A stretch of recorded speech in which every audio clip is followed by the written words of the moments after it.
What I'm getting on today is a little bit different. Okay. We're not going to try and step in front of this train to the downside on some of these memory names, but we've seen some pretty significant sell-offs. I want to start with SanDisk. We've had a slide to the downside. We're trading just above $1,000 right now. We do have earnings right around the corner on SanDisk. So we're not going to trade this one. We want to watch out for that expansion and implied volatility as we get closer to that binary event. But what we are going to look at is Micron. Micron is another one of those names that's following suit with Intel, SanDisk, right? Micron. If you've been living under a rock, you probably didn't hear about these names, but if you haven't been living under a rock, you know these are some of the most active stocks probably of the year and probably have had some of the most impressive runs, which is a tough competition to win because we've had silver this year, we've had gold this year, the oil markets this year, SanDisk, Intel, Micron, Western Digital. I mean, you name it. We have a list that we can just continue to go on. Even Dell's still trading at its highs. So with that being said, SanDisk earnings is right around the corner. I want to look at Micron, potentially sell an out of the money put spread here. I want to see how much we can collect with the credit spread on these trades. I want to give ourselves a little bit of breathing room. Again, my thesis is that we've already put in the top on these memory names. That's my personal thesis. So I am going to get on some long delta. It's not that I'm bullish overall in the short term. Overall, I'm bullish these memory names. I just think we got a little bit ahead of ourselves. I mean, if we zoom out a little bit over here, Micron was trading at $100 a year ago. You know what I'm saying? $90 a year ago. And we started to trade towards a high of 1250. So I think we experienced a little bit of euphoria on this. I think we're going to be trading within a lot of, momentum and how that typically plays out. So I am bearish. I am trading off of the thesis that the top is in, but with such an aggressive move to the downside in such a short amount of time, I want to see if we can get on a little bit of long delta, potentially take advantage of that. We have a few things to choose from, but as we get into this options chain on Micron, I'm looking at the August 21st expiration. Give ourselves just a little bit of time. 23 days left to expiration. I know we have earnings over here. That's going to be around September 22nd. Not as close as SanDisk, so I still want to take a stab at this. And, at first I was starting off at the expected move, right? And the first thing that you're going to notice that these are $10 wide strikes. So just considering that, your risk is going to be a little bit different. If you're somebody like myself that typically puts on $5 wide strikes, you're going to have to assume a little bit more risk on this potential trade if this is something you're also looking at. But that's the first thing that I noticed. These are wider strikes, $10 wide. They're not offering $5 wide. And if I go to the expected move, and if I straddle that expected move, I see right off the bat, I can only collect $2.33.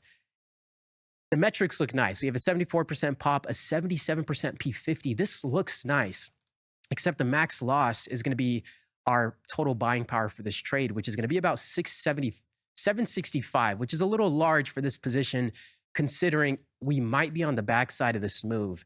And we've been mentioning the idea of this backside of the move for quite some time now. And what I want to do is I want to pull up this vertical line.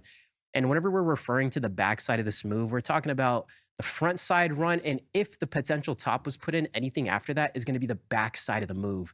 So sometimes whenever you're looking to get short, getting caught on the front side can make your trade a little bit more difficult to manage. And that's where we typically take some unnecessary losses. So if I can find this tool over here, and I find this brush, right? This would be considered the front side of the move. Very difficult to not get caught taking shorts because it can be so attractive with overextended moves to the upside. But now taking some shorts to the downside is more attractive now that we may be on the backside of this move. So that's what I'm referring to when we talk of front side and backside. But again, I know I'm talking about how I'm a little bit more bearish on the backside, but because of the significant sell-off in such a short time frame, I want to see if we can catch a little bit of a pop. It's a little bit different than Oracle. Oracle had a continuous slide to the downside. We were kind of looking for a little retracement pop. Didn't want to sit in the drawdown in that trade anymore, so we cut that one pretty quickly. But I think Micron and SanDisk is going to be a different story. I do want to give ourselves a little bit more room just in case we continue to slide a little bit more before we get the retracement pop. And again, it's not to say I'm overall bullish again on these, and I think they're going to go back to all-time highs. But again, just in the short term, let's see if we can scalp a little bit back to the upside utilizing some of these call spreads that we can sell, or some of these put spreads that we can sell, excuse me. So when we go and look back at Micron, 227 isn't going to cut it. I can bring it in a little bit more. And I mean, if we pair these up with, what the chart is looking like, we can get a better idea on how we can frame up this trade in a more attractive way. So we can see the last swing low that Micron could potentially trade to is sitting at around 640. So we may potentially get a bounce before then. So let's go ahead back into the options chain and see what we can work with. That was 640. Selling the 640, buying the 630 is going to give us 223. I want to go a little bit closer. I got to collect a little bit more. maybe even to 680s. If we can get anything below 700, that'd be nice. Let's do 690s, 680s. It's still giving us a 64% pop, 70% P50. That's pretty attractive. $680 worth of buying power, not bad, right? The max loss is going to be around there right now, sitting at 678, depending on what we sell this for. The max profit is going to be the full credit that we receive on order entry here. This looks a little bit more attractive. Again, it is $10 wide. If we try to capture a third of that width, which is going to be about $3.33, we're just shy of that. So I think this would be good enough for us to pull the trigger on if we like it, right? If we continue to slide to the downside, we don't have to continue to hold this. And we're looking at the 690s, 680s. So 690s is right here. If we were to add the credit to that trade, our break even is going to be around 688, around 67, around 687 really our break evens, and it's going to be closer to. So I'm comfortable with that, right? I mean, if we continue to slide off to the downside, it gives us a little bit more breathing room to at least feel comfortable enough to pull the trigger. So this is what we're going to look at. I'm going to go ahead and send that through. Yeah, 63, 64% pop, pretty solid P50.